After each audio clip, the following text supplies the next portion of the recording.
가정이란 참으로 중요합니다.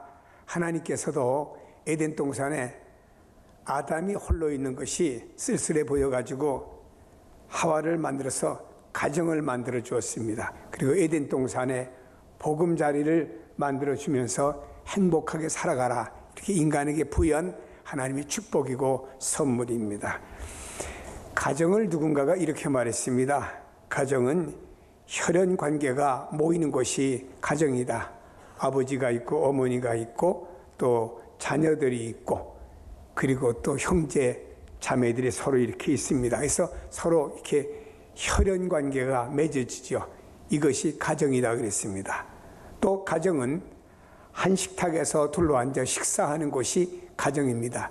물론 다원화된 시대다 보니까 모든 식구들이 한 자리에 다 앉기가 어려워요. 늦게 오기도 하고 일찍도 오고, 그렇지만도 가정은 그래도 그 식탁에 둘러앉아서 시간은 다른지 몰라도 서로 함께 식사 나누면서 대화하고 하는 것이 이 가정이다 그랬습니다. 가정은 한 가정에서 동거하죠. 물론 방들은 제각기 다른지 몰라도 한 집에서 동거합니다. 그래서 부모의 방이 있고 자녀의 방이 있습니다. 아버지가 저녁에 늦게 퇴근하면은 아이들 방을 슬며시 열어봅니다. 아들이 혹은 딸이 자고 있네, 공부하고 있네, 이래가면서 또 그 가정의 패밀리됨을 행복하게 느끼는 아버지, 하루의 피곤과 또 고달픔이 그 자녀들의 모습을 보면서 다 눈녹듯이 녹아지는 듯한 느낌을 갖는 것이 가정 아닙니까? 함께 동거하는 공간이죠. 그리고 온 가족이 예수를 믿으면 한 제단에서 예배를 드리죠. 주일날 나와서 부모와 자녀들이 한 제단에서 예배 드리는 것이 가정이다. 가정은 어떤 것이지요? 행복과 불행을 함께 동거동락하는 것이 가정입니다. 가정에 행복한 일이 있으면 함께 그 행복을 나눕니다. 어떤 일이든지 간에 다 좋아하고 축제가 되고 축복이 되고 온 가정이 그 어떤 한 사람의 행복한 내용 때문에 온 가족 식구의 행복이 되는 겁니다. 예를 들면 자녀가 어떤 상을 받아왔습니다.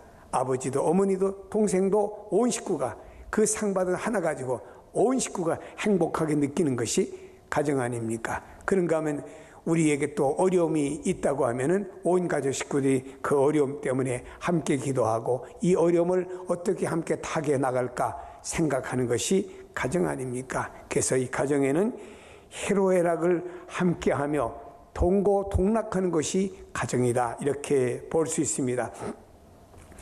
중요한 것은 믿음의 가정들은 바로 영생복락을 함께 누리는 것이 가정이다, 이렇게 볼 수가 있습니다. 성경에 보면은 창세기에서부터 많은 가정이 소개됩니다. 저는 아브라함의 가정을 보면 아브라함은 아들이 하나밖에 없어요. 독자 이삭입니다. 근데 하나님께서 독자 이삭을 하나님께 제물로 죽여서 바치라는 명령이 떨어졌습니다. 아브라함과 이삭이 하나님이 지정한 그 모리아 산을 향해서 갑니다. 이 아브라함이 독자 이삭을 이렇게 죽여서 제물로 바치려고 할 때, 이때 이 이삭은 이미 나이가 성숙한 사람이었습니다. 아버지, 내가 왜 죽어야 돼? 나 살아야 되겠어? 하고 아버지를 뛰밀치고 도망가면은 가는 겁니다. 그러나 이삭은 아버지, 하나님이 그렇게 나를 제물로 받는다고 하면은 내가 제물이 되어야지요 하고 아버지가 그 아들을 죽이는 그 제단에 누워서 가만히 있는 그 이삭의 죽기까지 순종하는 모습은 신약에 와서 예수 그리스도가 바로 아버지 성부 하나님의 뜻에 의해서 죽기까지 십자가에 달리시기까지 순종했던 그 순종의 모델이 되지 않았는가, 이렇게 봅니다. 이삭은 이렇게 아버지의 말씀이라고 하면은 이렇게 죽기까지 순종하겠다는 각오와 결단을 가진 사람이 여기 이삭이었다. 얼마나 참 좋습니까?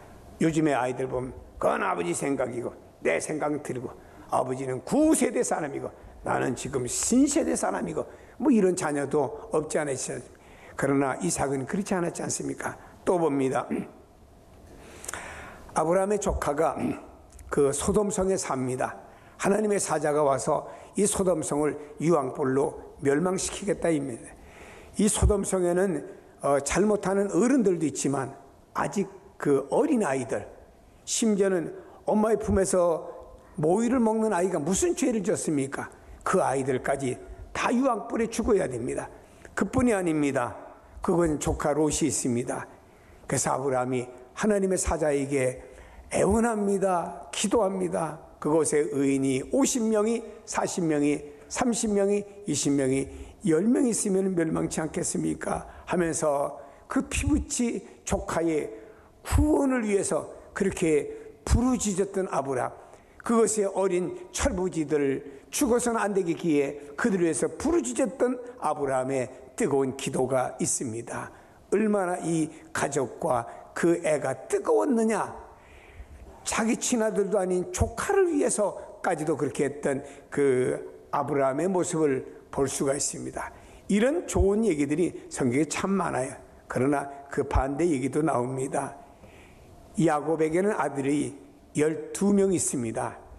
여러분, 우리나라도 옛날에는 자녀들을 많이 낳았어요. 보통 7남매, 8남매. 전에 우리 어떤 안수 집사님이었던 분은 보니까 11남매를 낳았더라고요. 그 할머니 생신 때 가면 자자손손해서 한 50명이 모여요. 이방 저방. 그래서 제가 그 집 갈 때마다 이런 여담을 했습니다. 아이고, 할머니 생신 때 올 때마다 큰 개척교회 오는 것 같다고. 그 11남매가 또 낳고 낳는데 얼마나 귀합니까? 근데 그 11남매 중에는 목사님도 있고 장로님도 있고 권사님도 있고 목사님 사모님도 있고 너무나 좋은 가문이에요. 참 믿음으로 볼 때는. 근데 여러분, 그 자녀들이 과거에 클 때는 말입니다. 어떻습니까? 클 때는 지금이야 우리나라가 살기 좋지만 옛날에야 얼마나 어려웠습니까? 참 제가 중학교 고등학교 다닐 때만 해도 보면 우리나라가 너무너무 어려웠고요. 제 기억으로는 제가 초등학교 5학년 때인가 돼서 한번 시내 나갔다가 그때는 그 아이스케이크라는 게 있어요. 그걸 하나 사갖고 거기서 우리 집까지 오면은 시골인데 1시간 반 걸려요. 그래서 나는 어린 순수한 마음에 이 아이스케이크 하나 사가지고 가서 우리 어머니한테 드려야 되겠다고 사가지고 1시간에 뛰어서 집에 왔더니 막대기만 남았더라고. 다 녹아버린 거예요. 자, 이런 시대에 우리가 살았던 사람들 아닙니까? 그럼 그때는 말이에요. 자고 일어나면은 언니, 동생, 형님, 또 동생 하면서 고마고마하니까 아무 옷이든지 먼저 입고 나가면 돼요. 그럼 동생이 쫓아나면서 형네 옷을 입고 가면 말이야 나는 어떡하냐고 빤스빠르면 또 쫓아오는 겁니다. 이래가면서 살았고요. 그뿐인가요? 또 저녁에 누웠을 때 또 요즘에야 껌 씹다가 그저 몇 번 씹다 버리지만 그때 한번 껌 씹었다면 한 주간은 씹거든요. 저녁에 벽에다 붙여놔요. 아침에 먼저 일어나는 사람이 임자입니다. 이렇게 힘든 시대에 살다 보니까 서로가 서로 이렇게 어렵게 살아가면서 한 집에서 참 미워도 하고 좋은 거 오면 먼저 먹을 날이고 자기가 많이 먹을 날이고 이랬던 그 우리나라도 시대가 있었는데 야곱에게도 이 12아들들이 있습니다. 이 아들들이 고마고마하니까는 말이에요. 형제들이 서로 미워하는데 아니 아버지가 유득이 요셉을 사랑하고 엄마 그 요셉에게만 잘해주는 거예요. 그러니까 형제들이 서로 미움이 생긴 겁니다. 그래서 야곱이 그 형제 자식들이 제대로 양을 치는가 좀 보기 위해서 들판에 때 요셉을 집에 있는 요셉을 보냈잖아요. 그랬더니 형제들이 아버지도 안 계시니까 아이고 저 미운 놈의 새끼 왔다고 저거 우리가 보복하자고 해서 요셉을 잡아가지고 물 없는 웅덩이에다 집어넣었잖아요. 다시 끄집어가지고 또 애굽에다가 팔았잖아요. 아니 형님들이 동생을 인신매매한 거예요. 인신매매가 성경에도 나옵니다. 이래가지고 이런 미움 시기 그리고 자기들이 알리바이를 또 합리화시켜야 되니까 짐승 하나 잡아가지고 말입니다. 그 요셉의 옷에다 피를 묻히고 집에 와서 아버지 글쎄 우리가 오다 보니까 나무가지에 이 옷이 걸렸는데 보니까 요셉의 옷이 아니냐고. 그러니까 야곱이 아이고 우리 아들이 짐승에게 잡혀서 죽었거나 하면서 탄식하는 역사가 일어났지 않습니까? 이런 서로 시기하고 미워하는 그 가정도 성경에 있는 것을 우리에게 소개합니다. 참 가정은 중요합니다. 우리에게서 가장 큰 기쁨도 주는 것도 가정이고, 슬픔을 주는 것도 가정이고, 용기를 주는 것도 가정이고, 가정이 원만하면은 가정에서 기쁨과 용기를 얻을 수 있지만 그렇지 못하면 슬픔과 낙심을 주는 것이 가정이라고 볼 수가 있습니다. 그래서 사람마다 말하고 어떤 사람이 글을 쓸 때마다 이상적인 가정은 이래야 된다 하면서 그런 이상적인 가정을 동경하는 것을 볼 수 있습니다. 성경에서 보면 많은 가정들이 있지만 그 중에서 오늘 본문에 보면 아주 원만한 한 가정을 우리에게 소개해 주고 있습니다. 로마 제국의 군인으로서 초대 기독교 신자가 된 고넬료의 가정입니다. 저는 여러분들이 명절을 맞이하면서 여러분들의 가정이 고넬료의 가정과 같이 되었으면 하는 바람이 큽니다. 고넬료의 가정은 어떤 가정인가요? 고넬료는 가정을 잘 다스리는 좋은 가장이 고넬료였습니다. 어떤 가정을 잘못 만나면요, 젊은 아내가 헐벗고 굶주립니다. 사랑스러운 자녀들이 배울 시기를 배우지 못하고 놓쳐버리고 사회에서 버림을 당하는 경우가 많습니다. 그래서 유명한 부흥사 무디는 이런 말을 했습니다. 지옥을 보고 싶으면 주정꾼의 가정을 들여다보아라, 이런 말을 했습니다. 여러분, 술 먹고 알코올 중독된 분들 보세요. 집에 오면 말입니다, 아이들도 팹니다. 살림살이 다 붙습니다. 부인이 만류하면 만류한다고 부인을 또 폭행합니다. 이런 집이 어떤 집일까요? 지옥 아니겠습니까? 어떤 집은 또 이렇게 화투 좋아해서 가정의 경제를 파탄을 일으키면 말입니다. 이런 가정도 지옥이 아니겠습니까? 어떤 집은 말입니다, 그렇지는 않을지라도 사람이 포악한 사람이 있어요. 이런 가정도 보면은 지옥 아니겠습니까? 여러분, 어떤 집으로 결혼을 했는데 그 아내가 잘못된 남편을 만나면 얼마나 힘듭니까? 이런 집안에서 태어난 아이들은 정말로 불쌍할 수밖에 없지 않습니까? 여러분, 우리가 이 사회에 보면 이런 아픔의 가정들도 많이 있습니다만은 고넬료는 아주 좋은 가정이었습니다. 왜 좋은 가정이냐? 그는 좋은 가장이라고 말할 수 있는 것은 하나님 앞에서 경건한 사람이라고 말합니다. 우리는 고넬료가 인물이 잘났는지, 얼마나 많이 공부를 했는지, 얼마나 돈을 많이 가지고 있는지 잘 모릅니다. 성경에 소개되는 것만 합니다. 그러나 다만 하나님 앞에 경건하다고 하는 이 말 한마디가 나라를 위해서는 애국적인 무사였을 것이고 가정에서는 좋은 가장이었을 것입니다. 하나님을 사랑하고 경외하는 가운데 그는 아내를 사랑했을 것이고 자녀들을 잘 교육했을 것이고 집안의 하인들을 잘 다스렸을 것이고 가정에는 그러다 보니까 자연적으로 평화가 오는 이런 가정이었을 것입니다. 이러다 보니까는 이 고넬료라고 하는 한 사람은 자기의 주어진 그 당시의 권위를 가지고 가정을 폭군으로 다스리지 않았습니다. 과거에 말입니다, 여러분, 유럽이나 미주에 보면 노예제도가 있을 때 말이에요, 어떤 집은 그 노예를 향해서 주인이 폭군이 있었습니다. 그런가 하면 어떤 주인은 그 노예를 향해서 인격적으로 대접해서 잘 일을 하도록 했습니다. 얼마나 서로 상반됩니까? 여기 있는 고넬료는 가정을 잘 다스리는 좋은 가장이었다.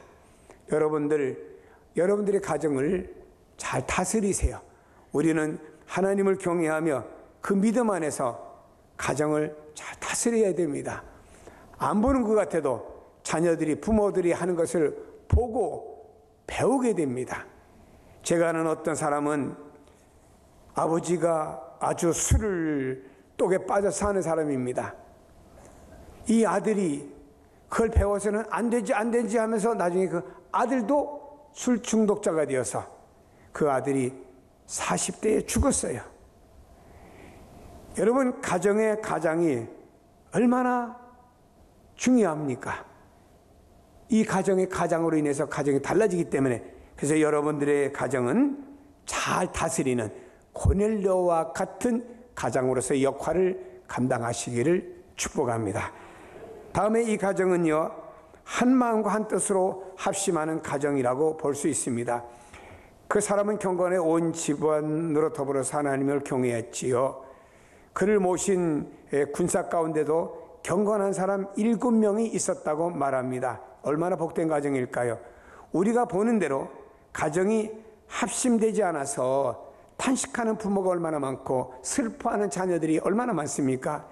믿지 않는 아내를 위해서 슬퍼하는 남편이 있고, 아내가 믿지 않아서 새벽마다 나와서 애절하게 우는 아내의 눈물이 있고, 부모가 믿지 않아서 부모 예수 믿게 해달라고 부르짖는 자녀들이 있고, 반대로 자녀들이 예수 믿지 않아서 우리 자녀들 예수 믿게 해달라고 그렇게 눈물을 흘리는 연세 많은 부모님들도 있습니다. 여러분, 아무리 좋은 집에서 아무리 좋은 옷을 입고 좋은 음식을 먹고 좋은 문화와 환경 속에 산다라고 가정을 하십시다. 그럴지라도 하나님을 섬기지 못한다고 하면은 그 가정을 원만한 가정이라고 결코 말할 수가 없습니다. 여러분, 고넬료의 가정은 철저하게 하나님 중심의 가정이었어요. 그러니까 이 가정은 하나님 중심으로 고넬료, 부인, 자녀, 종들이 하나가 되다 보니까 이 가정은 자동적으로 합심하는 가정이 되었다 이 말입니다. 우리의 가정들이 어떤 가정들이 되어져야 될까요? 우리의 가정은요, 예수 그리스도를 가정의 중심으로 모시고, 우리 가정의 주인은 아빠도 아니고 엄마도 아니고 우리 가정의 주인은 예수님이다 하고 그 예수님 중심으로다가 온 식구들이 하나가 될 때 이 가정은요, 하나를 똘똘 뭉치는 아름다운 가정이 될 것입니다. 비록 초라한 환경이고 궁핍과 싸우며 살아갈지라도 그 가정에는 하나님이 계시고 하나님으로 말미암아 한 뜻 한 마음으로 하나님을 사랑하며 그 말씀에 순종하며 살아가는 가정이기 때문에 그 가정은 즐거운 동산이라고, 홈 스위트 홈을 노래할 수 있는 이런 가정이 되는 것입니다. 어떤 집은요, 많은 것을 가지고도 서로 식구들이 반목 질시하고 서로 간에 문제가 되지만, 그러나 이 가정들이 모여서 말입니다, 이렇게 서로 간에 주님 중심으로 아름답게 세워지면 얼마나 좋습니까? 여러분 바라기는 여러분의 가정이 한 마음 한 뜻으로 하나가 되는 가정이 되기를 축복합니다. 그래서 부모는 자녀를 알고 자녀는 부모를 아는 겁니다. 우리 부모님, 나를 낳아주셨고 나를 위해 수고하셨고 내가 있기까지는 우리 부모님이 있기 때문에 있게 되었고, 우리 부모님이 나를 그리스도 안에서 사랑하고 세워줘서 오늘의 내가 있게 되었다고 이러면서 감사합니다, 감사합니다. 명절 때도 모여서 감사합니다, 감사합니다 해야지 말이야. 명절 때 와서 아빠, 엄마 돈 줘. 얼마나 줄까? 나 이만큼 줘. 야, 그런 돈이 나한테 어딨냐? 돈도 못 줄 걸 왜 놨어? 이러면요, 이거 가정이 그때부터 이 부모님의 심정도 말입니다, 이게 무너지고 억장에 무너지는 거고, 자녀도와 대화가 되겠습니까? 안 되죠? 여러분, 우리 가정들은 말입니다, 마음이 한 마음과 한 뜻이 되어져야 됩니다.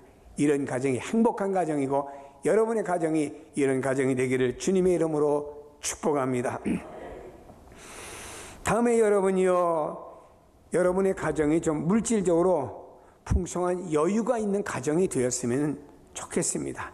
여기 성경에 보니까 고넬료는 백성을 많이 구제하였다고 말하고 있습니다. 가정이 합심되는 것도 좋고 믿음도 좋지만 생활이 너무나 가난하면요, 남한테 구제할 것이 있겠습니까? 여기 있는 고넬료의 가정은 뭔가 생활에 여유가 있으니까 구제했을 것 아닙니까? 내가 먹을 것도 없는데 어떻게 누구를 구제할 수가 있겠습니까? 여러분, 이상적인 가정을 이루는 데 있어서 첫 번째 조건, 두 번째 조건이 돈이 될 수는 없겠지만, 그러나 원만한 가정을 이루어 나가는 데 있어서는 물질이라고 하는 것도 중요한 것은 틀림이 없습니다. 여러분, 성경에 하나님 말씀대로 구우러 가기보다는 구워주는 게 낫잖아요. 하박국 선지는 말했습니다. 너무 가난해서 누구 걸 훔쳐먹어서 되겠습니까? 너무 많아서 내가 하나님 없다고 교만해서 되겠습니까? 내가 필요한 걸 채워달라고 간구하는 모습 아닙니까? 그래서 여러분, 우리나라는 과거보다는 잘 살고 생활의 여유도 있습니다만은 요사이 어렵다고들 말합니다만은 여러분의 가정이 경제로 좀 궁핍하지 않고 좀 여유 있는 가정으로 하나님의 복이 임하기를 축복합니다. 성경에 이삭이라고 하는 사람이 목축업을 하는 사람입니다. 농사를 지어보지 않은 사람이에요. 그러나 그가 가나안에서 농사 짓는 법을 배워가지고 그의 농사를 지었더니 100배 수확을 거두었고 양과 소가 떼를 이루었고 일하는 종들이 많아졌다고 그랬습니다. 마침내 창대하고 거부가 되었다고 말했습니다. 이 축복이 여러분에게 임하기를 바랍니다. 어떤 사람이 중소기업을 하다가 빚을 50억을 졌습니다. 사업은 파탄에 이르게 되었습니다. 이분이 예수 그리스도를 믿고 이분이 경제관을 바꾸었어요. 경제관을 바꿨습니다. 그러고 난데 제가 어느 책을 본 내용입니다. 경제관을 바꾸고 나서 이분이 내가 그동안 가졌던 경제관이 잘못됐구나. 바꾸고 나서 이분이 다시 중소기업을 이렇게 움직이면서 3년 4년 사이에 50억 빚을 다 갚았다는 이야기를 제가 어느 책에서 읽어봤습니다. 경제의 주인은 하나님이세요. 그러므로 여러분, 하나님의 분복을 따라서 여러분의 삶이 달라지세요. 우리 하나님은 우주의 주인이신데 그 하나님께서 여러분에게 뭔가 분복으로 주겠다고 하면은 우리는 조그만 부스러기 은혜만 받아도요 엄청난 것이 나다. 성경에 부스러기 은혜만 달라고 해도 병이 낫는 놀라운 역사, 기적이 일어났지 않습니까? 하나님께서 이 고넬료의 가정은요 물질적으로 은혜가 풍성해서 가난한 사람을 많이 구제하며 또 예수 그리스도의 이름으로 다른 사람을 구제하는 이런 복된 삶으로 나가게 되었던 것입니다. 이런 가정이 이상적인 가정이죠. 여러분의 가정도 이렇게 뭔가 하나님이 복을 주셔서 그 축복을 가지고 나눌 수 있는 반열에 여러분 가정이 세워지기를 주 예수 이름으로 축복합니다. 우리의 가정이 현 위치가 어디에 놓여 있는지 한번 생각해 봅시다. 하나님의 뜻 중심으로 합심된 가정인가? 물질적으로 남을 구제하는 이런 가정으로 살고 있는가? 오히려 남의 동정을 받고 있는 가정인가? 우리가 하나님 앞에 예배 드리고 있는 가정인가? 예배가 없는 가정인가? 하나님을 기쁘시게 하는 가정인가? 아니면 하나님을 슬프시게 하는 가정인가? 고넬료의 가정은 복된 가정이었습니다. 행복한 가정이었습니다. 이 가정은 경건한 생활과 기도에 힘이 있었고 또 가정의 주부나 가장이나 모든 분들이 다 하나님 앞에 경건하게 세워지는 사람이 되었습니다. 저는 고넬료의 가정을 성경에 이렇게 아름답게 말한 것처럼 우리 성도들의 가정이 이렇게 아름답게 세워지는 복된 가정이 다 되기를 예수 이름으로 축복합니다. 축복합니다. 이번 명절을 맞이하면서 고넬료의 가정의 축복을 받기를 축복합니다.